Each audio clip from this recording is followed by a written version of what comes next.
ஆண்டவராகிய இயேசுவின் நாமத்தினாலே அன்போடு உங்களை வாழ்த்துகிறேன். நாம் ஜெபிப்போம். பரிசுத்த பிதாவே, இரக்கங்களின் தகப்பனே, இந்த வேலைக்காய் நாங்கள் மக்கள் நன்றி செலுத்துகிறோம். வேதத்திலிருந்து நாங்கள் எவைகளை கற்றுக்கொள்ள வேண்டும் என்று நீங்கள் முன் தீர்மானிச்சிருக்கீங்களோ அவைகளை நாங்கள் கற்றுக்கொள்ள இந்த வேளையில் எங்களுக்கு கிருபை பாராட்டும்படியாய் ஒப்புக் கொடுக்கிறோம். எங்கள் ஆண்டவர் இயேசுவின் மூலம் பிதாவே, ஆமேன், ஆமேன். எபேசியர்கள் நிருபம் 6ஆம் அதிகாரம் 5 முதல் 8 வசனங்களில் கிறிஸ்தவ வேலைக்காரர்களை குறித்து ஆவியானவர் எழுதியிருப்பதை நாம் வாசிக்கிறோம். எபேசியர் 6ஆம் அதிகாரம் 5 முதல் 8 வரை. வேலைக்காரரே, நீங்கள் கிறிஸ்துவுக்கு கீழ்ப்படுகிறது போல சரீரத்தின்படி உங்கள் எஜமான்களாக இருக்கிறவர்களுக்கும் பயத்தோடும் நடுக்கத்தோடும் கபடமற்ற மனதோடும் கீழ்ப்படிந்து மனுஷருக்கு பிரியமாக இருக்க விரும்புகிறவர்களாக பார்வைக்கு ஊழியம் செய்யாமல் கிறிஸ்துவின் ஊழியக்காரராக மனப்பூர்வமாய் தேவனுடைய சித்தத்தின்படி செய்யுங்கள். அடிமையானவனானாலும் சுயாதீனம் உள்ளவனானாலும் அவனவன் செய்கிற நன்மையின்படியே கர்த்தரிடத்தில் பலனை அடைவான் என்று அறிந்து மனுஷருக்கென்று ஊழியம் செய்யாமல் கர்த்தருக்கென்றே நல்மனதோடே ஊழியம் செய்யுங்கள். கிறிஸ்தவ ஊழியர்கள் எப்படி வேலை செய்ய வேண்டும்? கிறிஸ்தவ வேலைக்காரர்கள் எஜமான்களுக்கு எப்படி தங்களுடைய ஊழியத்தை, தங்களுடைய வேலையை கொடுக்க வேண்டும் என்று ஆவியானவர் மிக தெளிவாக சுட்டி காட்டுகிறார். முதலாவதாக நாம் 5ஆம் வசனத்தில் வாசிக்கிறோம், வேலைக்காரரே, நீங்கள் கிறிஸ்துவுக்கு கீழ்ப்படுகிறது போல. ஒரு ரட்சிக்கப்பட்டவர்கள்தான் இதுக்கு அடிமைகளை பற்றி சொல்லியிருக்கிறாரா, அல்லது இவர்கள் மீட்கப்பட்டு அல்லது ரட்சிக்கப்பட்டு ஊழியர்களுக்கு அல்லது எஜமான்களுக்கு ஊழியர்களாக இருக்கிறார்களா? அது நமக்கு தெளிவாக சொல்லப்படாவிட்டாலும் எந்த வேலையில் செய்தாலும் எஜமான்களுக்கு அவர்கள் எப்படி அந்த தங்களுடைய சேவையை கொடுக்க வேண்டும் என்பதைத்தான் அவர் சுட்டி காட்டுகிறார். முதலாவதாக அது கவனிக்கிறோம், கிறிஸ்துவுக்கு கீழ்ப்படுகிறது போல. ஒரு எஜமானுக்கு கிறிஸ்தவ வேலைக்காரர்கள் ரட்சிக்கப்பட்டவர்கள் வேலை செய்யும் போது இயேசுதான் என்னுடைய எஜமான் என்று எண்ணி கிறிஸ்து எஜமானாக இருந்தால், கிறிஸ்துவுக்கு வேலைக்காரனாக இருந்தால் எப்படிப்பட்ட கீழ்ப்படிதலோடு இருப்பார்களோ அப்படி இருக்க வேண்டும் என்று வேதம் சுட்டி காட்டுகிறது. இதற்கு நாம் ஒரு நல்ல உதாரணத்தை ஆண்டவர் இயேசு முதலாவது செய்த அந்த அற்புதத்தில் நாம் அந்த வேலைக்காரர்களுடைய மனோபாவத்தை நம்மால் கவனிக்க முடியும். யோவான் நற்செய்தி 2ஆம் அதிகாரம் 5 முதல் 8 வரை நாம் அறிந்த ஒரு வேத பகுதி. கானாவூர் திருமணத்தில் திராட்சரசம் குறைவுபட்ட போது ஆண்டவர் இயேசுவிடத்தில் அவருடைய தாயார் வேலைக்காரர்களை அனுப்புகிறார். அவர் உங்களுக்கு என்ன சொல்கிறாரோ அதன்படி செய்யுங்கள். அவர்கள் போகிறார்கள். போகும்போது நாம் கவனிக்கிறோம், 2ஆம் அதிகாரம் 5ஆம் வசனத்தில் கவனிக்கிறோம், அவர் என்ன சொல்லுகிறாரோ, அவர் உங்களுக்கு என்ன சொல்லுகிறாரோ, அதாவது அவர் என்ன சொன்னாலும் செய்ய வேண்டும். ஒரு எஜமானுக்கு வேலைக்காரர்கள் எப்படி கீழ்ப்படிய வேண்டும் என்பதற்கு யோவான் 2ஆம் அதிகாரம் 5ஆம் வசனத்தில் வாசிக்கிறோம், அவர் என்ன சொன்னாலும், அவர் என்ன சொல்லுகிறாரோ என்று மரியன்னை அந்த வேலைக்காரர்களுக்கு சொல்லுகிறார்கள். ஆனால் அதனுடைய அர்த்தம் என்னவென்றால், அவர் என்ன சொன்னாலும் முதல்ல அவருக்கு அட்வைஸ் பண்ணக்கூடாது. எஜமான் ஒன்றை செய்ய சொல்லுகிறான், அது புரியுதோ புரியலையோ அவருக்கு இப்படி செய்தால் நல்லா இருக்குமே, இப்படி செய்யலாம் என்று ஆலோசனை சொல்லக்கூடாது. அவர் என்ன சொல்லுகிறாரோ, அவர் என்ன சொன்னாலும் சரி, அதற்கு நீங்கள் மறுவினை சொல்லாமல், மறுவினை செய்யாமல், நீங்கள் அவர் என்ன சொல்லுகிறாரோ, அவர் எதை சொன்னாலும் அதை அப்படியே செய்யுங்கள். அதுதான் இந்த கிறிஸ்தவ ஊழியர்களுக்கு, வேலைக்காரர்களுக்கு நாம் கற்றுக்கொள்ள வேண்டிய பாடம். ஒன்று, எந்த விதமான ஆலோசனையும் எஜமானுக்கு சொல்லாமல். இரண்டாவதாக, என்ன சொன்னாலும் எந்த கேள்வியும் கேட்காமல். ஒன்று, ஆலோசனை சொல்லாமல். இரண்டாவது, கேள்வி கேட்காமல். மூன்றாவது, அது புரிகிறதோ புரியலையோ. எஜமான் சொன்னால் அது புரிகிறதோ புரியலையோ. 2 ராஜாக்கள் 4ஆம் அதிகாரத்தில் தீர்க்கதரிசிக்கு மனைவியாக இருந்து தன்னுடைய கணவன் மரித்து போன பின்பு அந்த தீர்க்கதரிசியின் மனைவி, தீர்க்கதரிசி புத்திரர்கள் மனைவி எலிசா தீர்க்கதரிசனத்தில் வந்து அவள் சொல்கிறார், உமது அடியான் என்னுடைய புருஷன் கர்த்தருக்கு பயந்து நடந்தான், கடன் கொடுத்தவர்கள் என் பிள்ளைகளை அடிமைகளாக்க வந்திருக்கிறார்கள் என்று சொல்கிறார். அப்போது எலிசா தீர்க்கதரிசி சொல்கிறார், நான் உனக்கு என்ன செய்ய வேண்டும், உன்னிடத்தில் என்ன இருக்கிறது? அவள் சொன்னால், என்னிடத்தில் ஒரு குடம் எண்ணெய் இல்லாமல் வேறு ஒன்றுமில்லை. அப்போது தேவ மனிதன் சொல்லுகிறார், தீர்க்கதரிசி சொல்லுகிறார், நீ போய் அநேக வெறும் பாத்திரங்களை கேட்டு வாங்கு என்று சொல்லுகிறார். தமிழில் அநேக பாத்திரங்களை கேட்டு வாங்கு. ஆனால் ஆங்கிலத்தில் வாசிக்கிறோம், கோ அண்ட் பாரோ மோர். நீ போய் இன்னும் அதிகமாக பாத்திரங்களை கடனாக வாங்கு. ஏற்கனவே அவங்களுக்கு பிரச்சனை கடன். அந்த கடனோடு புருஷன் இறந்து விட்டான். இப்போது பிள்ளைகளும் அடிமைகளாக போக இருக்கிற அந்த நிலையில் தெய்வம் என்று சொல்லுகிறார், நீ போய் அநேக வெறும் பாத்திரங்களை கடனாக வாங்கு. அவர்களுக்கு புரிந்திருக்குமோ இல்லையோ தெரியாது, ஆனால் தேவ மனிதன் சொன்னதை அப்படியே செய்தார்கள். 2 ராஜாக்கள் 2ஆம் அதிகாரத்தில் எலிசா தீர்க்கதரிசி அவர் எரிகோவுக்கு போகிறார்.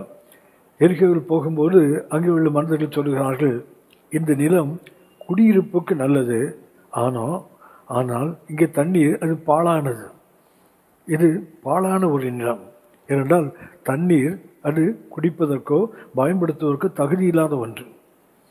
அப்போது எலிசா கேட்கிறார், நீங்கள் ஒரு புது தோண்டியில் உப்பை கொண்டு வாருங்கள். ஏற்கனவே தண்ணீர் கெட்டுப்போன தண்ணீர், அந்த தண்ணீர் குடிப்பதற்கு தகுதி இல்லாத ஒரு தண்ணீர். ஆனால் தேவம் என்று சொல்லுகிறார், நீங்கள் ஒரு புது தோண்டியை எடுத்து அதை உப்பை கொண்டு வாருங்கள். ஏற்கனவே குடிக்க முடியாத அல்லது பயன்படுத்த முடியாத தண்ணீர், அதில் இவர் உப்பை கொட்ட சொல்லுகிறார். அவங்களுக்கு புரிந்திருக்குமா இல்லையா தெரியாது, ஆனால் அவர்கள் கீழ்ப்படிந்தார்கள். வேதம் சொல்லுகிறது, வாட்டர் இஸ் ஹீல்ட் என்று வாசிக்கிறோம். அந்த தண்ணீர் சுகமாக்கப்பட்டது, குணமாக்கப்பட்டது.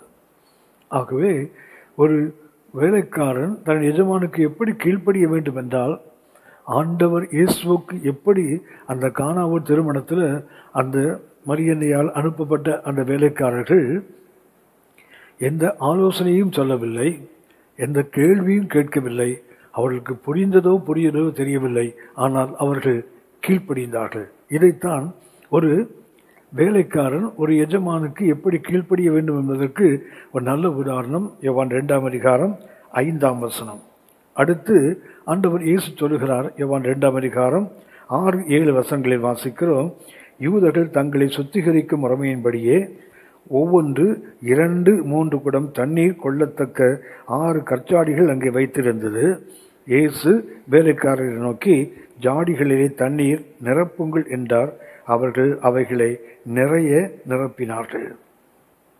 ஆண்டவர் இயேசு அங்கே இருக்கிற அந்த கற்சாடிகளை, அது கால் கழுவுவதற்கு பயன்படுத்தப்படுகின்ற தண்ணீர் வைக்கின்ற கற்சாடிகள், அதில் ஆண்டவர் இயேசு தண்ணீரை நிரப்ப சொல்கிறார். ஆவியானவர் மிக அழகாக எழுதுகிறார், ஆண்டவர் இயேசு நிரப்ப சொன்னார், ஆனால் இவர்களோ அதை நிறைய நிரப்பினார்கள் என்று வேதம் சொல்கிறது. ஆங்கிலத்தில் வாசிக்கிறோம், they fill the jars up to the brim. அந்த ஜாடியினுடைய அந்த மேல் விளிம்பு இன்னும் ஒரு சொட்டு தண்ணீர் ஊற்றினால் கூட அது வெளியே வழியும். ஆனால் ஆண்டவர் அதை நிறைய நிரப்புங்கள் என்று சொல்லவில்லை, அதை நிரப்புங்கள் என்று சொன்னால் இவர்கள் புரிந்து கொள்கிறார்கள். அவர் நிரப்ப சொன்னால் இதற்கு மேல் இன்னும் ஒரே ஒரு சொட்டு தண்ணீர் கூட அதில் ஊற்ற முடியாத அளவுக்கு நிறைய நிரப்பினார்கள். கிறிஸ்துவுக்கு எப்படி கீழ்ப்படிய வேண்டும் என்றால், ஆண்டவர் சொன்னது நிரப்ப சொன்னார், ஆனால் இவர்களோ அதை நிறைய நிரப்பினார்கள் என்று வேதம் சொல்லுகிறதே. நோவாவை கர்த்தர் அழைத்து கர்த்தர் சொல்லுகிறார், இந்த மனிதகுலம் முழுவதும் எனக்கு முன்பாக கெட்டு போயிற்று, நான் இவர்களை அழிக்கப் போகிறேன், ஆனால் உன்னுடைய குடும்பத்தை நான் காப்பாற்றப் போகிறேன். ஆகவே நீ ஒரு பேழையை செய்ய என்று கர்த்தர் அவருக்கு ஒரு கட்டளையை கொடுக்கிறார். நோவா அதற்கு கீழ்ப்படிந்தார். பெருவெள்ளம் வந்தது. நோவா, அவருடைய குடும்பத்தார், அவரோடு இருந்த ஜீவன்கள் எல்லாம், மிருக ஜீவன்கள் எல்லாமே காப்பாற்றப்பட்டது. புது உலகத்துக்குள் வருகிறார்கள். தண்ணீர் வடிந்து போனது. நோவா கர்த்தர் கதவை திறந்தார். நோவா பேழையிலிருந்து வெளியே வந்தார். வந்தபோது வேதம் சொல்லுகிறது, அவர் கர்த்தருக்கு ஒரு பலிபீடத்தை கட்டி, ஆதியாகமம் 8ஆம் அதிகாரம் 20ஆம் வசனத்தில் வாசிக்கிறோம், நோவா ஒரு பலிபீடத்தை கட்டி கர்த்தருக்கு பலி செலுத்தினாராம். கர்த்தர் அவரை கட்டச் சொன்னது பேழையை மாத்திரம்தான். ஆனால் தேவ மனிதன், தேவனோடு நடந்தவன், அவருக்கு தெரியும் கர்த்தர் பேழையை கட்டச் சொன்னது மாத்திரமல்ல, அந்த புதிதாக்கப்பட்ட அந்த உலகத்துக்குள் வரும்போது அங்கே ஒரு பலிபீடமும் கட்ட வேண்டும் என்று கர்த்தர் சொல்லாமலே கர்த்தர் பேழையை கட்டச் சொன்னார். ஆனால் 2 பேதுரு 2ஆம் அதிகாரத்தில் வாசிக்கிறோம், நோவா நீதியை பிரசங்கித்தான் என்று வேதம் சொல்லுகிறது. கர்த்தர் பேழையை கட்டச் சொன்னார். ஆனால் நோவாவோ பேழையை கட்டி கொண்டு இருக்கும்போது அன்றைக்கு இருந்த மனிதர்களுக்கு நீதியையும் பிரசங்கித்திருக்கிறார். ஆகவே கிறிஸ்துவுக்கு கீழ்ப்படிதல் என்றால், தேவனுக்கு கீழ்ப்படிதல் என்றால், தேவன் சொன்னதை முழுமையாக நிறைவேற்றுவது, தேவனுடைய மனதின் விருப்பத்தை அறிந்து செய்வது. கிறிஸ்துவுக்கு எப்படி கீழ்ப்படிய வேண்டும் என்றால், அதுக்கு தான் யோவான் 2:6-7 வாசிக்கிறோம், கர்த்தர் நிரப்பச் சொன்னார், இவர்களோ நிறைய நிரப்பினார்கள் என்று ஆவியானவர் எழுதுகிறார். மூன்றாவதாக யோவான் 2ஆம் அதிகாரம் 8ஆம் வசனத்தில் ஆண்டவர் இயேசு ஜெபித்தார் என்றோ அல்லது கர்த்தரை துதித்தார் என்றோ அல்லது அந்த ஜாடிகளில் தன் கைகளை வைத்து அதற்காக ஜெபித்தார் என்று எந்த விதமான கருத்தையும் ஆவியானவர் சொல்லாமல் அவர் நிரப்பச் சொன்னார். இவர்கள் நிறைய நிரப்பினார்கள்.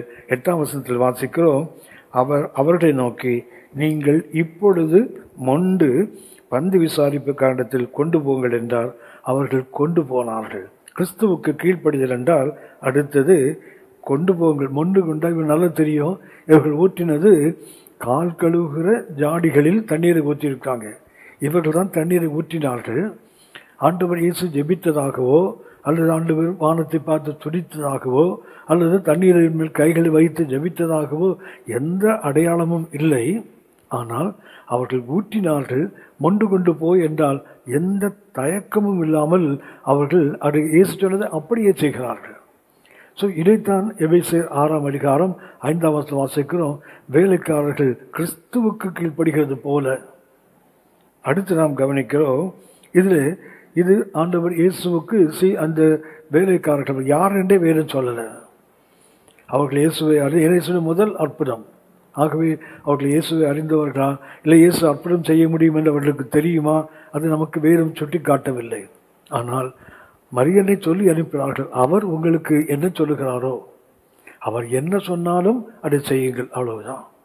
அவருக்கு தெரிந்த ஒன்றை தான், அவர் என்ன சொல்லுகிறாரோ அதை செய்யணும்.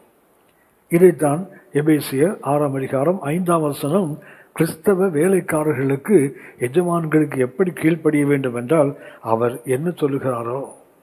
அடுத்தது அவர் நிரப்பச் சொன்னால் அதை நிறைய நிரப்புகிறார்கள். சொன்னதை மாத்திரமல்ல, அவர் சொல்ல நினைத்ததையும் சொல்ல விரும்புவதையும் அவருடைய அந்த நோக்கத்தையும் முழுமையாக நிறைவேற்றுவது. மூன்றாவதாக அடுத்து மொண்டு கொண்டு போங்கள், உடனே கொண்டு போகிறாங்க. எந்த விதமான தயக்கமோ எந்த விதமான அவிசுவாசமோ சந்தேகமோ இல்லாமல் கொண்டு போகிறார்கள். ஆனால் இதை நாம் பரிசுத்த பேதுருவில் நாம் பார்க்கிறோம். மத்தேயு நற்செய்தி 14ஆம் அதிகாரம் 28 முதல் 32 வசனங்களில் ஆண்டவர் இயேசு கடல் மேல் நடந்து வருகிறார். ஆண்டவர் நடந்து வரும்போது வேதம் சொல்லுகிறது, பேதுரு அவரை நோக்கி, ஆண்டவரே, நீரையானால் நான் ஜலத்தின் மேல் நடந்து உம்மிடத்தில் வர கட்டளையிடும் என்றான். அதற்கு அவர் வா என்றார். அப்பொழுது பேதுரு படை விட்டு இறங்கி இயேசுவிடத்தில் போக ஜலத்தின் மேல் நடந்தார். ஆண்டவர் இயேசு பரிசுத்த பேதுருவுக்கு சொல்லுகிறார், என்னிடத்தில் வா என்று தான் அழைத்தார். அவர் படகை விட்டு இறங்கி நடந்தார். ஆனால் அடுத்த வசனம் சொல்லுகிறது, அதாவது 30ஆம் வசனம், மத்தேயு 14:30, காற்று பலமாயிருக்கிறதை கண்டு பயந்து அமிழ்ந்து போகையில். அப்படியானால் ஆண்டவர் இயேசுவுக்கு கீழ்ப்படுகிறார்கள். எப்படி என்றால் கீழ்ப்படுதலோடு தொடங்குகிறார்கள். ஆனால் முடிவு வரை அந்த கீழ்ப்படிதலில் நிலைத்திருப்பதில்லை. அவர் மூழ்கி போகிறார். மூழ்கும்போது சொல்கிறார், ஆண்டவரே என்னை ரட்சியும் என்று கூப்பிடும்போது ஆண்டவராக இயேசு அவர் மூழ்கின பிறகு அல்ல, அவர் அமிழ்ந்து போகையில், அவர் மூழ்கி போகையில் அவரை கைகளை பிடித்து தூக்கி விடுகிறார். ஆகவே ஆண்டவர் இயேசு சொன்னது நீ நடந்து வா என்று சொன்னார். அவர் இயேசு வரைக்கும் போயிருக்க வேண்டும். ஆனால் நன்றாக தொடங்கினவர் நன்றாக முடிக்கவில்லை. நன்றாக தொடங்குகிறார்கள். கார்த்திகை நிருபத்தில் ஆவியார் எழுதுகிறார், ஆவியில் ஆரம்பம் பண்ணி மாம்சத்தில் முடிந்து போகிறீர்களோ. அப்படியானால் தொடக்கம் அனைவருக்கு நல்லதாக தான் இருக்கும். ஆனால் முடிவு, பரிசுத்த பேதுருவில் நாம் கற்றுக்கொள்கின்ற பாடம் இதுதான். அடுத்து மார்க்கு 14ஆம் அதிகாரம் 34 முதல் 41 வரை நாம் கவனிக்கிறோம். கெத்செமனேயில் ஆண்டவர் இயேசு தன்னை சிலுவைக்கு ஒப்புக் கொடுக்கும் முன்பாக சீஷர்களில் 3 பேரை அழைத்து கொண்டு, ஒரு நெருக்கமான 3 சீஷர்களை அழைத்து கொண்டு அவர் கெத்செமனேக்குள்ளே போய் ஜெபிக்கிறார். ஜெபிக்கும் அவரை பார்த்து சொல்கிறார், என்னோடு கூட 1 மணி நேரம் விழித்திருந்து ஜெபம் பண்ணுங்க. ஆண்டவர் இயேசு ஜெபிக்க சொன்னால் அவர்கள் அயர்ந்து நித்திரையாக இருந்தார்கள். முடிவில் ஆண்டவர் இயேசு சொல்கிறார், இனி நீங்கள் நித்திரை செய்து இளைப்பாருங்கள் என்று சொல்லுவார். அப்போது பரிசுத்த பேதுரு விழித்துக் கொள்வார். நமக்கு கீழ்ப்படிதல், இயேசுவுக்கு கீழ்ப்படிதல் என்றால் இயேசுவை அறிந்தவர்களோ அறியாதவர்களோ அந்த கானாவு திருமணத்து வேலைக்காரர்கள் எந்தவித தயக்கமும் இல்லாமல் சொன்னதை அப்படியே இன்னும் சொல்லப்போனால் முழுமையாக கீழ்ப்படுகிறார்கள். ஆனால் இயேசுவோடு இருந்து 3.5 ஆண்டுகள் ஆண்டவரோடு இருந்து அவருடைய அனுபவங்களை பெற்ற பரிசுத்த பேதுரு அவர்கள் தொடங்குகிறார்கள். ஆனால் அவர்களால் அதை முடிக்க இயலவில்லை. ஆகவே ஆண்டவர் இயேசுவுக்கு எப்படி கீழ்ப்படிய வேண்டுமோ அப்படியே கீழ்ப்படிய வேண்டும் வேலைக்காரர்கள் என்று வேதம் சுட்டி காட்டுகிறது. இதில் இன்னொரு விஷயத்தை நாம் கவனிக்கிறோம். நாகமானுடைய நிகழ்ச்சியில் பார்க்கிறோம். நாகமானுடைய ஊழியர்களை பார்க்கிறோம். 2 ராஜாக்கள் 5ஆம் அதிகாரம் 1ஆம் வசனத்தில் பார்க்கிறோம். அவனிடத்திலேயே எண்ணிக்கை பெருத்தவன் என்று வேதம் சொல்லுகிறது. அவனுடைய போர் வீரர்கள் அவனிடத்தில் அதிகம் இருந்தார்கள். அவர் அந்த நாகமானை கொண்டு கர்த்தர் சீரிய தேசத்துக்கு ரட்சிப்பை கட்டளையிட்டார்கள் வேதம் சொல்லுகிறது. அப்படியானால் நாகமானுடைய போர் வீரர்கள் அவனுக்காகவே பாடுபடுகிறவர்கள். 2ஆவதாக நாம் பார்க்கிறோம் 2ஆம் அதிகாரம் 2 ராஜாக்கள் 5ஆம் அதிகாரம் 3ஆம் வசனத்தில் அவன் வீட்டில் இருக்கிற அடிமை பெண், அந்த அடிமை பெண் அவள் திருட்டளவாய் இஸ்ரவேலிலிருந்து பிடித்து கொண்டு வரப்பட்டு நாகமானுடைய மனைவிக்கு அடிமை பெண்ணாக இருக்கிறாள். அந்த அடிமை பெண் கூட நாகமானுடைய நல்வாழ்வுக்காக, அவனுடைய அந்த தொழுநோய் நீங்க வேண்டும் என்பதற்காக அவனுக்கு சொல்லுகிறாள், நீ அந்த தீர்க்கதரிசியில் போவாரானால் அவர் உன்னை சுகமாக்குவார் என்று அவனுடைய நன்மைக்காகவே அவள் உழைக்கிறார். 2 ராஜாக்கள் 5ஆம் அதிகாரம் 13ஆம் வசனத்தில் வாசிக்கிறோம்.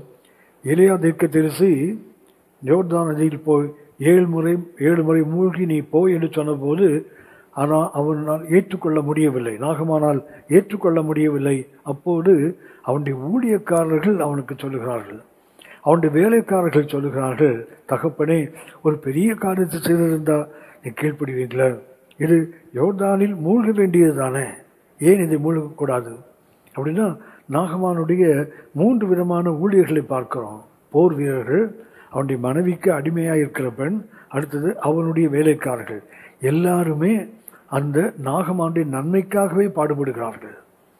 ஆனால் அந்த எலிசாவுக்கு ஒரு வேலைக்காரன் இருக்கிறான், ஒரு ஊழியக்காரன் இருக்கிறான். அந்த ஊழியக்காரனோ 2 ராஜாக்கள் 5ஆம் அதிகாரம் 20 முதல் 27 வரை வாசிக்கிறோம். கேஆசி. இந்த கேஆசி எலிசா நாகமான இடத்தில் அவன் சுகம் பெற்ற பிறகு அவனிடத்தில் எந்த காணிக்கை வாங்கக்கூடாது என்பதற்காக தட்டுதல் பண்ணுகிறான். ஆனால் இந்த கேஆசி நான் எதையாக இடத்தில் வாங்குவேன் என்று பின்னாடி ஓடிப்போய் தன்னுடைய எஜமானுக்கு எதிராக செயல்பட்டு அந்த நாகமானுடைய குஷ்டரோகத்தை அவனுக்கும் அவனுடைய சந்ததிகளுக்கும் வாங்கி வருகிறான். ஆகவே உலகத்து மனிதர்களுடைய வேலைக்காரர்கள் கூட எஜமானுக்கு உண்மையாக இருக்கிறார்கள். ஆனால் கிறிஸ்துவுக்குள் வந்து அந்த ரட்சிப்பின் மேன்மையை பெற்று இருக்கிற வேலைக்காரர்கள் எஜமான்களுக்கு எந்த அளவுக்கு கீழ்ப்படுகிறார் என்பது ஒரு கேள்விக்குறிதான்.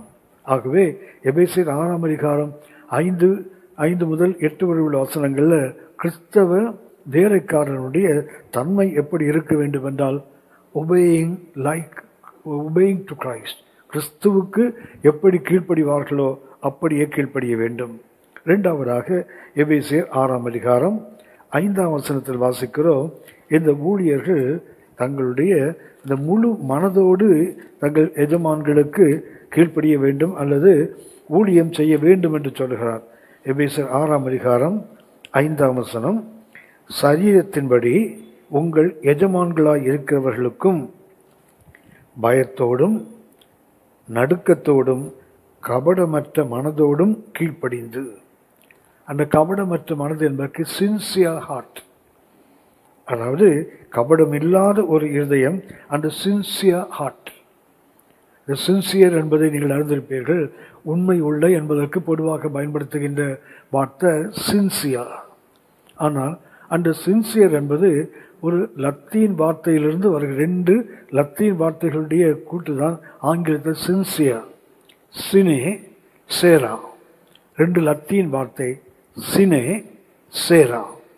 சினே சேரா என்றால் 2 லத்தீன் வார்த்தை, அதுதான் ஆங்கிலத்தில் சின்சியர், அதாவது உண்மை உள்ள. இங்கே வாசிக்கிறோம் கபடமற்ற உள்ளத்தோடு என்று வாசிக்கிறோம்.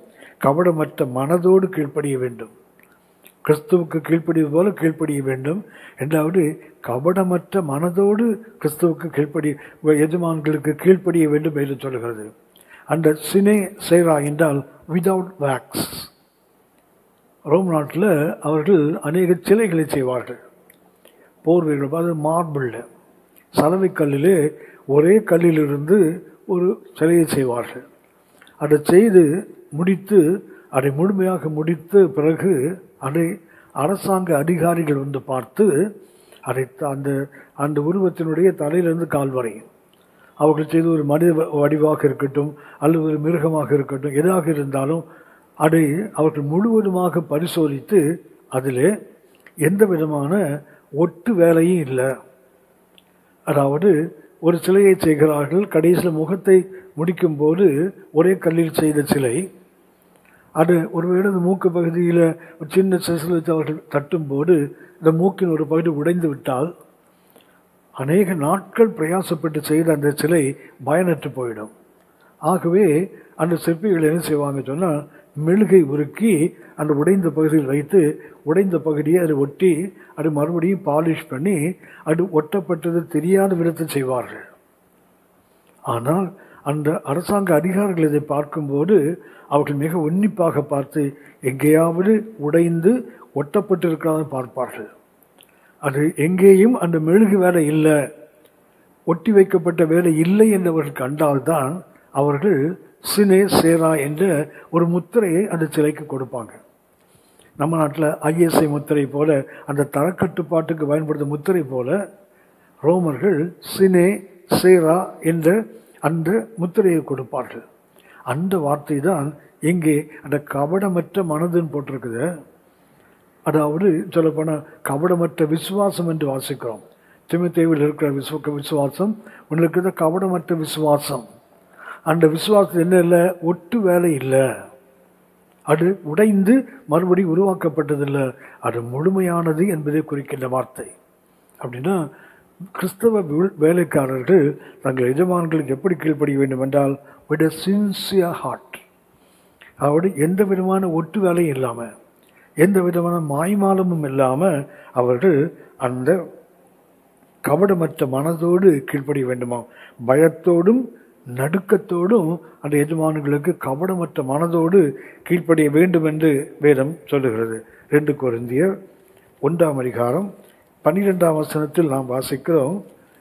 2 கொரிந்தியர் 1ஆம் அதிகாரம் 12ஆம் வசனம், மாம்சத்துக்கேற்ற ஞானத்தோடு நடவாமல் தேவனுடைய கிருபையினால் நாங்கள் உலகத்திலேயும் விசேஷமாக உங்களிடத்திலேயும் கபடமில்லாமல் திவ்ய உண்மையோடு நடந்தோம் என்று எங்கள் மனது எங்களுக்கு சொல்லும் சாட்சியே எங்களுக்கு புகழ்ச்சியாயிருக்கிறது. நான் கபடமற்ற மனதோடு தான் ஊழியம் செய்கிறேன், கபடற்ற மனதோடு தான் ஆவிக்குரிய வாழ்க்கையை நான் கடந்து போகிறேன் என்றால் அங்கே என்ன இருக்குன்னு சொன்னால், என் மனது எனக்கு சாட்சி கொடுக்கும், பிறருடைய சாட்சி அப்புறம். முதல்ல என்னுடைய மனது என்னை கடிந்து கொள்ளாது, என்னுடைய மனது என்னை குற்றவாளியாக்காது. ஏனென்றால் என்னுடைய மனசாட்சியை விட கர்த்தர் பெரியவர். அதைத்தான் பரிசுத்த பவுல் சொல்லுகிறார், நாங்கள்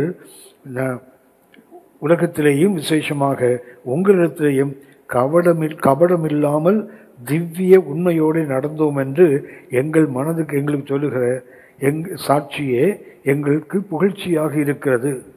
2 கொரிந்தியர் அதில் மறுபடியும் வாசிக்கிறோம், இப்படி நான் யோசித்தது வீணாக யோசித்தேனோ அல்லது ஆம் ஆம் என்கிறதும் அல்ல அல்ல என்கிறதும் எண்ணத்தில் இருக்கத்தக்கதாக நான் யோசிக்கிறவர்களே மாம்சத்தின்படி யோசிக்கிறேனா? அதுக்கு அர்த்தம் என்னவென்றால், நான் மாம்சத்தின்படி இதை சொல்லலை, என்னுடைய மனசாட்சியின்படி நான் இதை சொல்லுகிறேன் என்று பரிசுத்த பவுல் சொல்லுகிறார். ஆகவே ஒரு கிறிஸ்தவ வேலைக்காரன் என்றால் அவன் எப்படி நடந்து கொள்ள வேண்டும் என்பதற்கு மிக அவசியமானது ஒரு கபடமற்ற மனது. அந்த கபடமற்ற மனதோடு அவன் தன் எஜமானுக்கு தன்னுடைய சேவையை கொடுக்க வேண்டும் என்று வேதம் சொல்கிறது. பழைய ஏற்பாட்டில் நாம் ஒரு வேலைக்காரனை குறித்து பார்க்கிறோம். என்ன சொல்ல போனால் ஒரு அடிமை, அவருடைய பேரே அப்படி தான் போட்டிருக்கிறது, அவர் ஒரு அடிமை என்று வேதம் சொல்லுகிறது. எரேமியா தீர்க்கதரிசியின் புஸ்தகம் 38ஆம் அதிகாரம், எரேமியா 38ஆம் அதிகாரம் 7 முதல் 13 வசனங்களில் நாம் எபேத் மெலேக்கு என்ற ஒரு எத்தியோப்பியனை நாம் பார்க்கிறோம். எரேமியா தீர்க்கதரிசியின் புஸ்தகம் 38ஆம் அதிகாரம் 7 முதல் 13 வரை ஒரு எத்தியோப்பியன் நமக்கு தெரியும், பேர்ன்ட் ஃபேஸ். எத்தியோப்பியன் என்றாலே முகம் கருகி போனவன் என்ற அர்த்தம். அதாவது எத்தியோப்பியாவில் உள்ள அந்த கருப்பின மக்களுக்கு அவர்கள் கொடுக்கின்ற பேர் இது. எத்தியோப்பியன் என்றால் இது கூசைட் என்ற ஒரு வார்த்தையை பயன்படுத்துவாங்க. இது இவர்கள் கருப்பினத்து மக்கள். அதில் உள்ள ஒருவனை குறித்து வேதம் சொல்லுகிறது, இவன் ஒரு வேலைக்காரன் தான். ஆனால் அவனை பற்றி வாசிக்கிறோம், எரேமியாவை துறவிலே போட்டதை 7ஆம் வசனம், எரேமியா 38:7. அவர்கள் எரேமியாவை துறவிலே போட்டதை ராஜாவின் அரண்மனையில் இருந்த எத்தியோப்பியனாகிய எபேத் மெலேக்கு என்னும் ஒரு பிரதானி கேள்விப்பட்டான். இவர் ஒரு எத்தியோப்பிய நாட்டை சார்ந்தவர் தான். எத்தியோப்பிய நாட்டை சார்ந்தவர்கள் பெரும்பாலும் அவர்கள் அடிமைகளாக இருக்கிறவர்கள். ஆனால் இவரை குறித்து இங்கே வாசிக்கிறோம், அவன் ஒரு பிரதானி என்று வாசிக்கிறோம். அரண்மனையில் ஒரு உயர்ந்த நிலையில் இருக்கிறார் என்று வேதம் சொல்லுகிறது. ஆகவே இவன் எப்படி ஒரு நல்ல உயர்ந்த நிலையில் ஒரு அடிமையாக இருந்திருக்க வேண்டும், பின்பு அவர் ஒரு உயர்ந்த நிலையில் வைக்கப்பட்டிருக்கிறார். இந்த உயர்ந்த நிலைக்கு வருவதற்கு காரணம் அவரிடத்தில் உள்ள உண்மையாகத்தான் இருக்க முடியும். ஏனென்றால் அவனுக்கு கொஞ்சம் வாசிக்கிறோம், ஒரு பிரதானி என்று வாசிக்கிறோமே, பிரதானி என்றால் உண்மையில் அவர் உயர்ந்தவனாக இருக்க வேண்டும். ஒரு அடிமையாக இருந்து அவருடைய போது அரண்மனையிலே ஒரு பிரதானியாக ஒரு உயர்ந்த அதிகாரியாக அவன் இருக்கிறான். ஆகவே அவற்றை நாம் பார்ப்பது முதலாவதாக அவருடைய உண்மையை பார்க்கிறோம். இரண்டாவது, அவன் அந்த எப்படிப்பட்டவன் என்பதற்கு எரேமியாவை அவன் விடுவிப்படை அவரை அந்த தண்ணீர் இல்லாத அந்த உளையான ஒரு கிணற்றிலிருந்து தூக்கி எடுத்ததை ஆவியானவர் மிக அழகாக எழுதி வைத்திருக்கிறார். அந்த 7ஆம் வசனத்தில் வாசிக்கிறோம், அவர்கள் எரேமியாவை துறவிலை போட்டதை ராஜாவின் அரண்மனையில் இருந்த எத்தியோப்பியனாகிய எபேத் மெலேக்கு என்னும் ஒரு பிரதானி கேள்விப்பட்டான். அவர் பேரே எபெத் மெலக். எபெத் என்றாலே அவன் வேலைக்காரன் அல்லது அடிமை. மெலக் என்றால் ராஜா. எபேத் மெலக் என்றால் சர்வன்ட் ஆஃப் த கிங் அல்லது ஸ்லேவ் ஆஃப் த கிங். அதுதான் அவருடைய பேருக்கு அர்த்தமே. எபேத் மெலக் அவருடைய பேர் என்றால் ராஜாவின் அடிமை. இப்படிப்பட்டவரை ஒரு பிரதானியாக ராஜா வைத்திருக்கிறார் என்றால் அவனுடைய உண்மைதான் அவரை அந்த இடத்துக்கு உயர்த்தி இருக்கிறது. இரண்டாவது அவனை வாசிக்கிறோம், அந்த 7ஆம் வசனத்தில் அவன் எரேமியா தீர்க்கதரிசி தண்டிக்கப்பட்டு அவர் அந்த அரண்மனையில் உள்ள அந்த கிணற்றிலே பாடும் கிணற்றிலே போடப்பட்டு காவல் முற்றத்தில் இருந்த அந்த கிணற்றிலே போடப்பட்டது அவன் கேள்விப்பட்டான் என்று வேதம் சொல்லுகிறது. ஆகவே அவனுக்கு கேட்கின்ற காது இருந்தது. ஒரு பரிசுத்தவான் அநியாயமாக தண்டிக்கப்படுகிறான். தண்டிக்கப்படுவதை கேட்கின்ற காது அவன் இருப்பது அரண்மனை தான். ஆனால் காவல் முற்றத்தில் இருக்கிற அந்த தண்ணீர் இல்லாத அந்த உளையான ஒரு கிணத்துக்குள் துறவுக்குள் எளிமையா போடப்பட்டிருக்கிறார். அதை கேட்கின்ற காது இவனுக்கு இருக்கிறது. கேட்பதற்கு காது அல்ல, மனம் தேவை. கேட்பதற்கு அப்படி ஒரு அந்த மாயமற்ற ஒரு மனம் வேண்டுமானால் கேட்கின்ற காது சரியா இருக்கும். சகரியா தீர்க்கதரிசன புஸ்தகம் 7ஆம் அதிகாரம் 12ஆம் வசனத்தில் நாம் வாசிக்கிறோம். 7:12 சகரியா 7ஆம் அதிகாரம் 12ஆம் வசனம், வேதத்தையும் சேனைகளின் கர்த்தர் தம்முடைய ஆவியின் மூலமாய் முந்தின தீர்க்கதரிசிகளை கொண்டு சொல்லி அனுப்பின வார்த்தைகளையும் கேளாதபடிக்கு தங்கள் இருதயத்தை வைரமாக்கினார்கள். கேட்பதற்கு காது அல்ல, மனம் வேண்டும். கர்த்தர் தம்முடைய ஆவியினாலே தம்முடைய தீர்க்கதரிசிகளை கொண்டு சொல்லி அனுப்பிய கர்த்தர் சொல்லுகிற எளிமையால, ஒவ்வொரு நாளும் நான் தீர்க்கதரிசிகளை உங்களுக்கு அனுப்பி கொண்டே இருந்தேனே. அப்படின்னா தீர்க்கதரிசிகள் தேவனுடைய ஆவியினால் நிரப்பப்பட்டு அனுப்பப்படுகிறார்கள்.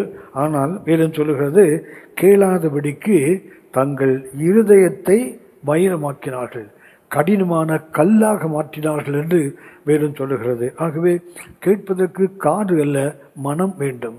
இந்த எபேத் மலேக்குக்கு இருப்பது மனம். காது எல்லாருக்குமே இருக்குது, ஆனால் கேட்கின்ற மனம் இல்லாவிட்டால் காது கேட்காது. ஆனால் தான் ஆண்டவர் அடிக்கடி சொல்வார், காது உள்ளவன் கேட்க கடவன் என்றால் காது அல்ல, மனம் இருந்தால்தான் காது கேட்கும். மனம் இல்லைன்னா காது கேட்காது. இந்த எபேத் மலேக்கு இருந்தது காது. 3ஆவதாக கொண்டே வாசிக்கிறோம். அவனை குறித்து வேதம் சொல்லுகிறது 8ஆம் வசனம், எரேமியா 38ஆம் அதிகாரம் 8ஆம் வசனத்தில் 7-8 வசனத்தில் வாசிக்கிறோம். அவர்கள் எரேமியாவை துறவிலே போட்டதை ராஜாவின் அரண்மனையில் இருந்த எத்தியோப்பியனாகிய எபேத் மலேக்கு என்னும் ஒரு பிரதானி கேள்விப்பட்டான். ராஜாவோ பென்னமீன் வாசலிலே உட்கார்ந்திருந்தான். என்று வேதம் சொல்லுகிறது. பென்னமீனின் வாசலில் ராஜா உட்கார்ந்திருக்கான் என்றால் அவர் நியாயம் விசாரிப்பதற்காக அங்கே உட்கார்ந்திருக்கிறான் என்று அர்த்தம். சரியான நேரத்தை இந்த எபேத் மலேக்கு அறிந்திருக்கிறான். ராஜா இப்போது அவன் நீதியின்படி நியாயம் செய்கிறவன். அவன் அங்கே நியாய தீர்ப்பு கொடுத்து கொண்டிருக்கிற நேரம், அந்த நேரத்தை சரியாக அவன் கணிக்கிறான். எரேமியா தண்டிக்கப்பட்டிருக்கிறார் அநியாயமாக. எபேத் மலேக்கு ராஜாவின் அரண்மனையில் இருக்கும் கேள்விப்படுகிறான். கேட்டபோது அவன் அந்த சரியான நேரத்தை தெரிந்து கொள்கிறான். இது எப்படிப்பட்ட நேரம்? ராஜா பென்னமீன் வாசலில் உட்கார்ந்திருக்கிறான். அதன் பொருள் என்னவென்றால் அவன் நியாயம் விசாரித்து கொண்டிருக்கின்ற நேரம். அப்படின்னா எபேத் மலேக்கு இருப்பது கொண்டு உண்மையை கவனிக்கிறோம். 2வது, அவனுக்கு கேட்கின்ற மனம் இருக்கிறது. 3ஆவதாக சரியான நேரத்தை அறிந்திருக்கிறான். மிக அவசியமானது காலத்தை பற்றிய அறிவு. எரேமியா 8ஆம் அதிகாரம் 7ஆம் வசனத்தில் வாசிக்கிறோம். ஆகாயத்திலுள்ள பறவைகளுக்கு, நாரைகளுக்கு, புறாவுக்கு, தகைவான் கொக்கு எல்லாருக்குமே என்ன தெரியுமா? தாங்கள் வரத்தக்க காலத்தை அறியும் என் ஜனங்களோ என்று எரேமியா சொல்லுவார். இந்த எபேத் மலேக்குக்கு சரியான நேரத்தை அறிகின்ற ஒரு அறிவு இருக்குது. 4ஆவதாக வாசிக்கிறோம் 8ஆம் வசனம், எரேமியா 38:8 வாசிக்கிறோம். அப்பொழுது எபேத் மலேக்கு ராஜாவின் அரண்மனையிலிருந்து புறப்பட்டு போய் ராஜாவை நோக்கி என்று வாசிக்கிறோம். அப்படியானால் இவனுக்கு இருந்தது ஒரு இனிஷியேட்டிவ், ஒரு தன்னார்வம். கிணற்றுக்குள், அந்த பாடும் கிணற்றுக்குள் போடப்பட்ட எரேமியா இந்த எபேத் மலேக்கு நோக்கி எனக்கு உதவி செய்ய என்று கேட்கவில்லை. அந்த கவடமற்ற மனம், அந்த சின்சியர் ஹார்ட், அந்த சின்சியர் ஹார்ட்டில் என்ன தோன்றுகிறது என்றால், இது நாம் தன்னார்வத்தோடு செயல்பட வேண்டும். இன்னொரு சொல்லி இன்னொரு மோட்டிவேட் பண்ணி வருவதல்ல. அந்த தன்னார்வம் இனிஷியேட்டிவ் மிக மிக அவசியம். இந்த எபேத் மலேக்கிட்ட நாம் அந்த தன்னார்வத்தை பார்க்கிறோம். இன்னும் சொல்ல போனால் அவர் தன்னுடைய உயிரை பணயம் வைத்து ராஜ சமூகத்துக்கு போகிறான். ஏனென்றால் வீரன் சொல்லுகிறது, அப்பொழுது எபேத் மலேக்கு ராஜாவை புறப்பட்டு போய் அவன் அறிந்திருக்கிறோம், அந்த புறவினத்து ராஜாக்களுக்கு ஒரு சட்டம் உண்டு. அந்த சட்டம் என்னவென்றால், அதுபோல் அந்த நாட்டில் ராஜாக்கள் எல்லாருக்குமே சட்டம் வந்து அழைக்கப்படாமல் யாரும் ராஜ சமூகத்துக்கு போகக்கூடாது. ஆனால் இவனோ ராஜா அழைக்காமலே அரண்மனையிலிருந்து புறப்பட்டு பென்னமீன் வாசலில் இருக்கிற ராஜாவிடத்தில் போகிறான். ஆகவே தன் உயிரை பணையை வைத்து போகிறான். அழைக்கப்படாமலே ராஜ சமூகத்தில் போகிறான். அந்த சின்சியர் ஹார்ட், அந்த அந்த மனசாட்சி அல்லது மனப்பூர்வமான அந்த கீழ்ப்படுதல் இருக்குமானால் அது எப்படிப்பட்டவனா இருப்பான்னா, ஒருவேளை தனக்கு ஆபத்து வந்தாலும் பரவாயில்லை என்று போகிறவன். அடுத்தது 9ஆம் வசனத்தில் வாசிக்கிறோம், எரேமியா 38:9, ராஜாவாகிய ஆண்டவனே, இந்த புருஷர் எரேமியா தீர்க்கதரிசியை துறவிலை போட்டு செய்தது எல்லாம் தகாத செய்கையாய் இருக்கிறது. அவன் இருக்கிற இடத்திலே பட்டினியால் சாவானே, இனி நகரத்திலே அப்பம் இல்லை என்றான். அந்த மனிதர்கள் எரேமியாவே பாலுங்கட்டில் போட்டதுக்கு அரசனுடைய அந்த அதிகாரத்தின்படித்தான், அரசனுடைய ஆலோசனைப்படித்தான் அவர்கள் போட்டிருக்காங்க. ஆனால் இவனோ அதையும் தாண்டி போய் அங்கே மண்டாடுகிறான். ராஜாவே, என் ராஜாவாகிய ஆண்டவனே, இந்த புருஷர் எரேமியா தீர்க்கதரிசி துறவிலே போட்டு செய்ததெல்லாம் தகாத செய்கை. அப்படின்னா அந்த மனசாட்சி, அவனுடைய அந்த மனப்பூர்வமான அந்த பியோர் ஹார்ட், அந்த சுத்தமான மனசாட்சி அவனுக்கு என்ன செய்யுதுன்னா, அரசனுடைய வார்த்தையின்படியே அவர்கள் எதையுமே தண்டித்திருந்தாலும் இது தகாத செயல் என்று சொல்றார். பாருங்களேன், அந்த மனப்பூர்வமாக அந்த சின்சியர் ஹார்ட் அவன் மண்டாடுகிறான். அடுத்து 11 முதல் 13 வரையுள்ள வசனங்களில், எரேமியா 38 11 முதல் 13 வசனங்களில் அரசன் அது உணர்கிறான். சரி, நீ போய் உன்னை காப்பாற்றி என்று அவனுக்கு அனுமதி கொடுக்கிறான். அப்போது அவன் அனுமதி பெற்றவுடனே நேராக ஓடிப்போய் எரேமியாவை தூக்கவில்லை, மாறாக வேதம் சொல்லுகிறது, அப்பொழுது எபேத்மெலேக்கு அந்த மனுஷரை தன்னுடனே கூட்டிக் கொண்டு ராஜாவின் அரண்மனை பொக்கிஷ சாலையின் கீழிருந்த அறைக்குள் புகுந்து கிழிந்து போன பழம் புடவைகளையும் கந்தை துணிகளையும் எடுத்துக்கொண்டு போய், பரிசுத்தவானே அந்த துறவிலிருந்து தூக்கி எடுக்க வேண்டும். தூக்கி எடுக்க வேண்டுமானால் கயிறுகளை இறக்கி அவன் மேலே சுருக்கு போட்டு அவனை தூக்கி எடுக்கணும். எடுக்கும்போது ஒருவேளை இந்த கைகளிலே போட்டு தான் தூக்கி எடுக்க முடியும், அல்லது உடம்பில் ஒரு பகுதியெல்லாம் சுருக்கை போட்டு தூக்கி எடுக்கணும். சேற்றில் அமிழ்ந்து கொண்டிருக்கிற எரேமியாவை தூக்கி எடுக்கணும் சொன்னால் அதிக பலத்தை கொடுத்து தான் அவனை மேலே தூக்கி எடுக்கணும்.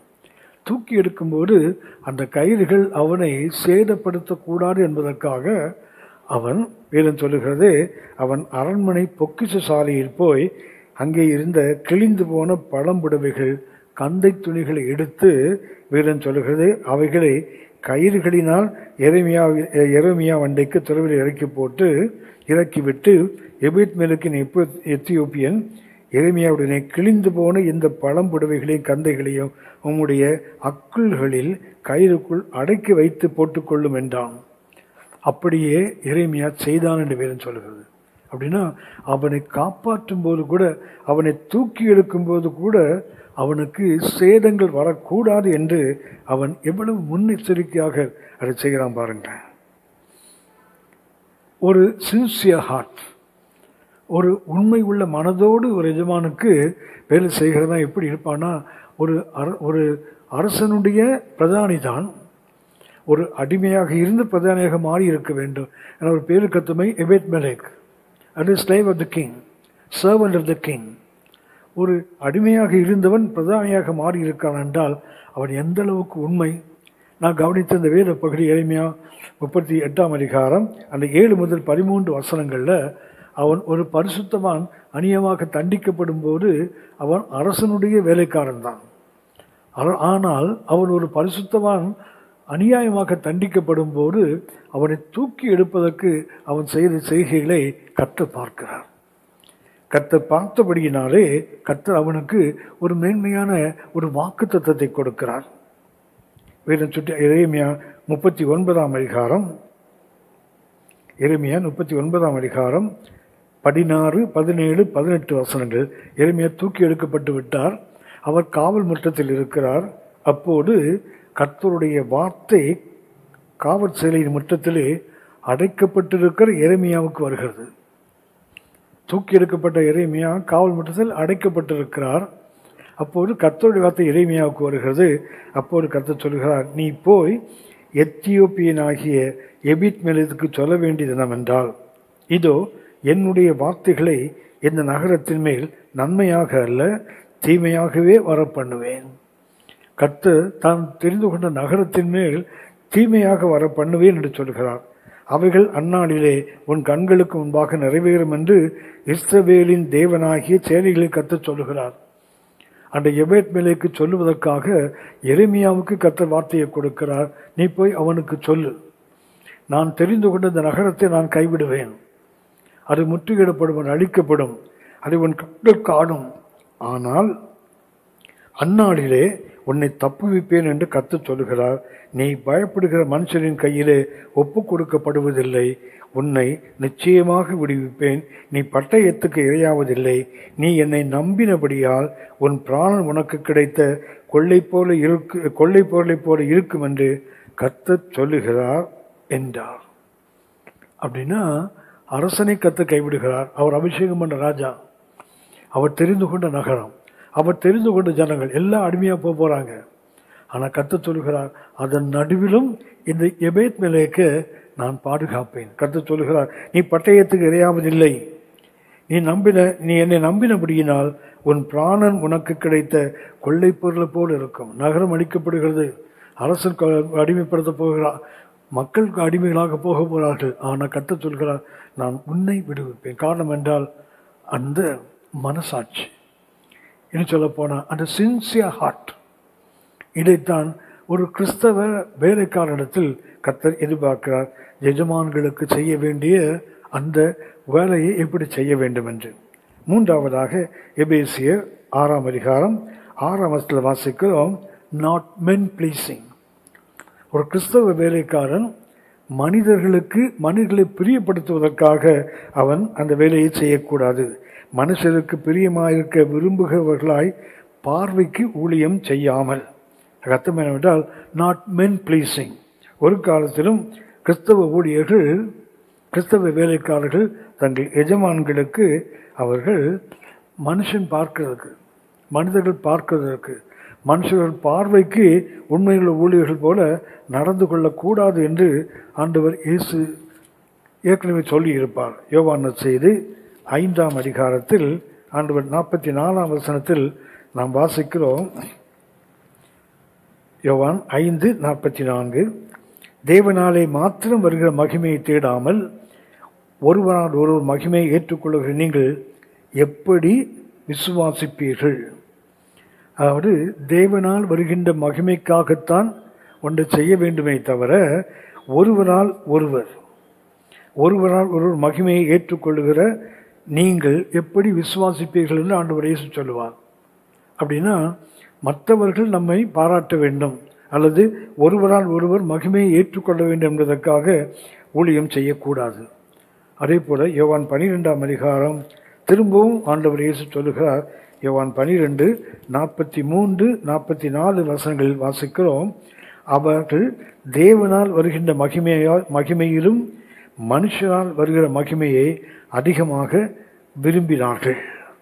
வேதம் சொல்லுகிறது 43ஆம் வாசிக்கிறோம், அவர்கள் தேவனால் வருகின்ற மகிமையிலும் மனுஷனால் வருகிற மகிமையை அதிகமாக விரும்பினார்கள். ஏனென்றால் 42ஆம் வசனத்தில் வாசிக்கிறோம், ஆகிலும் அதிகாரிகளிலும் அநேகர் அவரிடத்தில் விசுவாசம் வைத்தார்கள், அப்படி இருந்தும் ஜெப ஆலயத்துக்கு புறம்பாக்காதபடி பரிசேயர் நிமித்தம் அதை அறிக்கை பண்ணாதிருந்தார்கள். அவர்கள் தேவனால் வருகிற மகிமையிலும் மனுஷரால் வருகிற மகிமையை அதிகமாய் விரும்பினார்கள் என்று ஆண்டவர் இயேசு ஏற்கனவே சுட்டி காட்டுகிறார். ஆகவே தேவனுடைய பார்வைக்கு உண்மை உள்ளவர்களாக வேலைக்காரர்கள் எஜமான்களுக்கு கீழ்ப்படிய வேண்டும். மனுஷருக்கு பிரியமாயிருக்க விரும்பக்கூடாது. அது மென் ப்ளீசிங் எந்த விதத்திலும் தேவன் ஏற்றுக்கொள்வதில்லை. இதற்கு ஒரு நல்ல உதாரணம் அப்போஸ்தலர் நடபடிகள் 12ஆம் அதிகாரத்தில் நாம் அந்த அதிகாரத்தில் வாசிக்கும் 1, 2, 3 வசனங்களில் அப்போஸ்தலர் 12ஆம் அதிகாரம் 1, 2, 3 வசனங்களில் ஏரோது அரசன் அவன் சபையை துன்பப்படுத்தி முதல்ல யாக்கோபுடைய சகோதரனாகிய யோவானுடைய சகோதரனாகிய யாக்கோபை அவன் சிரச்சேதம் படுகிறான், பட்டயத்தால் கொல்லுகிறான். 3ஆம் வசனம் சொல்லுகிறது, அப்போஸ்தலர் 12:3, அது யூதருக்கு பிரியமாக இருக்கிறது என்று அவன் கண்டு பேதுருவையும் பிடிக்க தொடர்ந்தான். அப்பொழுது புளிப்பிலாப்பு பண்டிகை நாட்களாய் இருந்தது. அடுத்த வசனம் சொல்லுகிறது, அவன் பேதுருவையும் பிடித்து சிறைச்சாலையில் வைத்திருந்தான். ஏனென்றால் பேதுருவையும் கொல்லுவது ஜனங்களுக்கு பிரியமாக இருக்கும், மென் ப்ளீசிங். அந்த ஏரோதனுடைய அனுபவமே என்னவென்றால், அவன் மனிதர்கள் தன்னை மனிதனுக்கு பிரியமாக நடந்து கொள்ள வேண்டும், அது அவனுடைய விருப்பம். வேற அதே 12ஆம் அதிகாரம் 21, 22, 23 வசனங்களை வாசிக்கிறோம். குறித்த நாளிலே பரிசுத்த பேதுரு சிறைச்சாலையிலிருந்து தேவனால் அவன் விடுதலையாக்கப்படுகிறார். பயந்து அவன் அங்கிருந்து ஓடி போகிறான். போய் தன்னுடைய பக்கத்து நாட்டில் போய் அங்கே இருக்கிறான். அங்கே இருக்கும்போது வேதம் சொல்லுகிறது, குறித்த நாளிலே ஏரோது ராஜவஸ்திரம் தரித்து கொண்டு சிங்காசனத்து மேல் உட்கார்ந்து அவர்களுக்கு பிரசங்கம் பண்ணினான். அப்பொழுது ஜனங்கள், இது மனித சத்தம் அல்ல, இது தேவ சத்தம் என்று ஆர்ப்பரித்தார்கள். மனிதரை பிரியப்படுத்துகிறவன் பரிசுத்தவான்களை உபத்திரவப்படுத்துவது மாத்திரமல்ல, அவன் பேசுவதும் தேவன் பேசுவது போல் இருக்க வேண்டும் என்று அவன் அலங்கார வஸ்திரங்களை தரித்து வேறு ராஜ வஸ்திரம் தரித்து கொண்டு சிங்காசனத்தின் மேல் உட்கார்ந்து அவர்களுக்கு பிரசங்கம் பண்ணினான். அப்பொழுது ஜனங்கள், இது மனிதனை பிரியப்படுத்துகிற ஒன்று, இது மனுஷ சத்தம் அல்ல, தெய்வ சத்தம் என்று ஆர்ப்பரித்தார்கள். அவன் தேவனுக்கு மகிமையை செலுத்தாதபடியினால் உடனே கர்த்தருடைய தூதன் அவனை அடித்தான், அவன் புழு புழுத்து செத்தான் என்று வேதம் சொல்லுகிறது. மனிதர்களுடைய பிரியத்துக்காக செயல்படுகிறவர்கள் தேவனால் தண்டிக்கப்படுவது எந்த விதத்திலாகவும் அவர்கள் தண்டிக்கப்படுவார்கள். ஆகவே கிறிஸ்தவ வேலைக்காரர்களுக்கு ஆவியானவர் சொல்லுகிறார், நீங்கள் மனுஷனுக்கு பிரியமாக இருக்க விரும்புகிறவர்களாய் பார்வைக்கு ஊழியம் செய்யாதீர்கள். அடுத்து 4ஆவது வாசிக்கிறோம். எபேசியர் 6ஆம் அதிகாரம் 6ஆம் வசனத்தில் வாசிக்கிறோம், டூயிங் காட்ஸ் வில், தேவனுடைய சித்தத்தின்படி செய்யுங்கள் என்று வேதம் சுட்டி காட்டுகிறது. கிறிஸ்துவின் ஊழியக்காரராக மனப்பூர்வமாய் தேவனுடைய சித்தத்தின்படி செய்ய வேண்டும். எபேசியர் 6ஆம் அதிகாரம் 6 மிக தெளிவாக சொல்லுகிறது, தேவனுடைய சித்தத்தின்படியே எஜமான்களுக்கு நீங்கள் கிறிஸ்துவுக்கு கீழ்ப்படிந்து போல கீழ்ப்படிந்து அந்த வேலையை செய்ய வேண்டும் என்று வேதம் சொல்லுகிறது. இதற்கு ஒரு நல்ல உதாரணம் ரோமர் 12ஆம் அதிகாரம் 2ஆம் வசனத்தில் ஆவியானவர் சொல்லுகிறார், நீங்கள் இந்த பிரபஞ்சத்துக்கொத்த வேஷம் தெரியாமல். ரோமர் 12:2, நீங்கள் இந்த பிரபஞ்சத்துக்கொத்த வேஷம் தெரியாமல். அந்த வேஷம் தரித்தல் என்பதற்கு பயன்படுத்துகின்ற கிரேக்க வார்த்தை சுசிக் மேட்டிசோ. சுசிக் மேட்டிசோ அதற்கு அர்த்தம் என்னவென்றால், நீங்கள் நானும் அடுத்தவர்கள் சாயலுக்கு நம்மை மாற்றிக்கொள்ளக்கூடாது. அந்த பிரபஞ்சத்துக்கு வேஷம் தெரியாமல் என்பதற்கு சுசிக் மேட்டிசோ, அந்த வார்த்தைக்கு அர்த்தம் என்னவென்றால், டு அனதர் ஒன்ஸ் பேட்டர்ன், இன்னொருவனுடைய அந்த சாயலுக்கு நீங்கள் மாறக்கூடாது. ஆனால் செய்ய வேண்டியது என்னவென்றால், உங்கள் மனம் புதிதாகிறதுனால மறுரூபம் ஆகுங்கள். மெட்டா மார்போ என்ற ஒரு கிரேக்க வார்த்தையை வாசிக்கிறோம். அதாவது இது இன்னொரு சாயல். அதாவது ரோமர் 12:2 நீங்கள் இந்த பிரபஞ்சத்துக்கு வேஷம் தரிக்காதீர்கள் என்றால் அதுக்கு அர்த்தம் என்னவென்றால், அடுத்தவங்க சாயலில் நீ மாறக்கூடாது. ஆனால் இன்னும் அடுத்து சொல்லுகிறார், அதுதான் சூசே மேட்டிசோ. அந்த சூசே மேட்டிசோ என்றால் அதற்கு அர்த்தம் என்னவென்றால், டு அனதர் ஒன்ஸ் பேட்டர்ன், இன்னொருவனுடைய சாயலுக்கு தன்னை மாற்றுவது. இந்த பிரபஞ்சத்துக்கு ஒத்த வேஷம், இன்னொருவர்களைப் போல மற்றவர்களைப் போல. ஆங்கிலத்தை வாசிக்கிறோம், don't confirm to the world, உலகத்து மனிதர்களைப் போல நீ உன்னை மாற்றிக்கொள்ளாதே, அவங்க சாயலுக்கு மாறாத, ஆனால் நீ மாற வேண்டிய ஒன்று இருக்குது, உன் மனம் புதிதாகிறதுனால மறுரூபம். இது இது அனதர் பேட்டர்ன், இன்னொரு வடிவம். அது என்னவென்றால், என்னுடைய மனம் புதிதாக மாற வேண்டும்.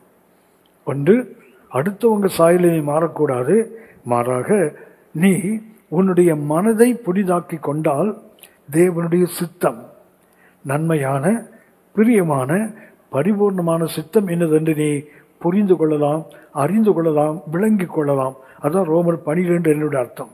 அப்படின்னா 2 விதமான சாயலில் ஒரு சாயலில் மாறக்கூடாது, ஒரு சாயலில் மாற்ற வேண்டும்.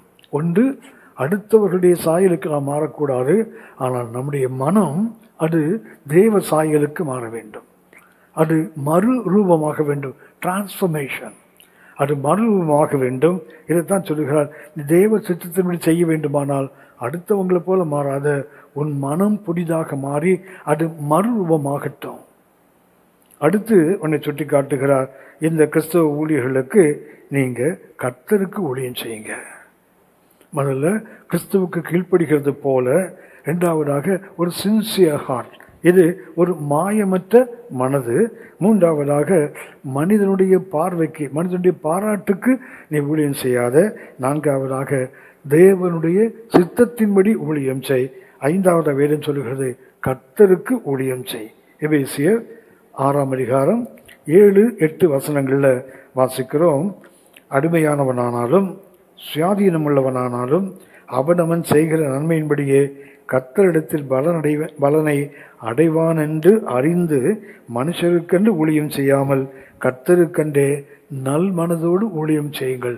சர்விங் காட், கர்த்தருக்கு ஊழியம் செய்ய வேண்டும். இதை நாம் புரிந்து கொள்ள வேண்டுமானால் ரோமர் 12ஆம் அதிகாரம் 11ஆம் வசனம் மிக தெளிவாக நமக்கு இதை கற்றுக் கொடுக்கிறது.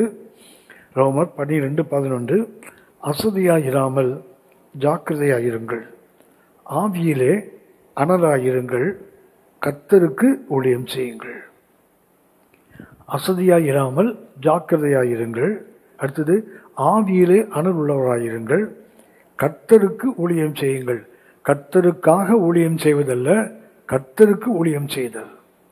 கர்த்தருக்காக என்றால், கர்த்தருக்காக ஊழியம் செய்தால் நமக்கு நிறைய லாபங்கள் இருக்குது. உலகத்தை மனுஷங்க கொடுப்பாங்க, சபை கொடுக்கிறது, விசுவாசிகள் கொடுக்கிறார்கள், கர்த்தருக்கு ஊழியம் செய்கிறவங்க. ஆனால் வேதம் சொல்கிறது, கர்த்தருக்காக ஊழியம் செய்வதில்லை, கர்த்தருக்கு ஊழியம் செய். அதாவது சர்வ் த லார்ட், கர்த்தருக்கு ஊழியம் செய். Not for the Lord, to the Lord. நீங்கள் நானும் கர்த்தரால் மீட்கப்பட்ட ஊழியர்கள் என்றால், கர்த்தருக்காக ஊழியம் செய்தால் நமக்கு ஆவிக்குரிய நமக்கு நிறைய கொடுக்கிறது. ஆனால் கர்த்தருக்கு ஊழியம் செய்தால் கர்த்தரே கொடுப்பார். அதைத்தான் வேதம் சொல்கிறது, கர்த்தரால் நீங்கள் ஆசீர்வதிக்கப்படுவீர்கள் என்று, கர்த்தரால் நீங்கள் நன்மைகளை பெறுவீர்கள் என்று, நீங்கள் கர்த்தரால் பலனை அடைவோம் என்று அறிந்து என்று எபேசியர் 6ஆம் அதிகாரம் 7ஆம் வசனத்தில் வாசிக்கிறோம். ஆகவே தேவை என்னவென்றால், நீங்கள் நானும் கர்த்தருக்காக ஊழியம் செய்வதை நிறுத்திவிட்டு கர்த்தருக்கு ஊழியம் செய்ய கற்றுக்கொள்ள வேண்டும். அப்படின்னா ஒரு கிறிஸ்தவ வேலைக்காரனை பற்றி எபேசியர் 6ஆம் அதிகாரம் 5 முதல் 8 வசனங்களில் 5 கருத்துக்களை ஆவியானவர் பதிவு செய்கிறார். ஒன்று, ஒபேயிங் கிரைஸ்ட், கிறிஸ்துவுக்கு கீழ்ப்படிவது போல. இரண்டாவதாக, நாம் ஒரு கள்ளங்கபடமில்லாத ஒரு அது மாயமற்ற மனதோடு ஊழியம் செய்யணும். மூன்றாவதாக, மனிதனுடைய பார்வைக்கு, மனுஷனுக்கு பிரியமான ஊழியங்களை செய்வதல்ல. நான்காவதாக, தேவ சித்தத்தின்படி செய்கிற ஊழியம். ஐந்தாவதாக, நாம் கர்த்தருக்காக ஊழியம் செய்யக்கூடாது, கர்த்தருக்கு ஊழியம் செய்ய வேண்டும். கர்த்தர் நோக்கி பார்ப்போம், ஜெபிப்போம். பரிசுத்த பிதாவே, உமது குமாரனும் எங்கள் ஆண்டவருமாகிய இயேசுவின் நாமத்தினால் நாங்கள் நோக்கி பார்க்கிறோம். பரிசுத்த பிதாவே, நாங்கள் மீட்கப்பட்ட ஊழியர்கள், நாங்கள் மீட்கப்பட்ட வேலைக்காரர்கள். ஒரு உலகத்து எஜமானுக்கு இந்த வேலைக்காரன் எப்படி கீழ்ப்படிய வேண்டும் என்று நீங்கள் கற்றுக் கொடுத்துருக்கீங்க. இதில் ஊழியம் செய்கிற எங்களுக்கும் தகப்பனே, நீங்கள் கொடுத்துருக்கிற இந்த அருமையான 5 அடிப்படை அனுபவங்களுக்காக, பாடங்களுக்காக நாங்கள் மக்கள் நன்றி செலுத்துகிறோம். கிருபையின் கரங்களை ஒப்புக் கொடுக்கிறோம். என்னுடைய எங்கள் வாழ்க்கையில் இதை அனுபவமாக்க தேவரே கிருபை பாராட்டுவீராக. மகிமை நாங்கள் நமக்கு செலுத்துகிறோம் எங்கள் ஆண்டவர் இயேசுவின் மூலம் பிதாவே. ஆமேன், ஆமேன். கர்த்தர் உங்களை ஆசீர்வதிப்பாராக. ஆமேன்.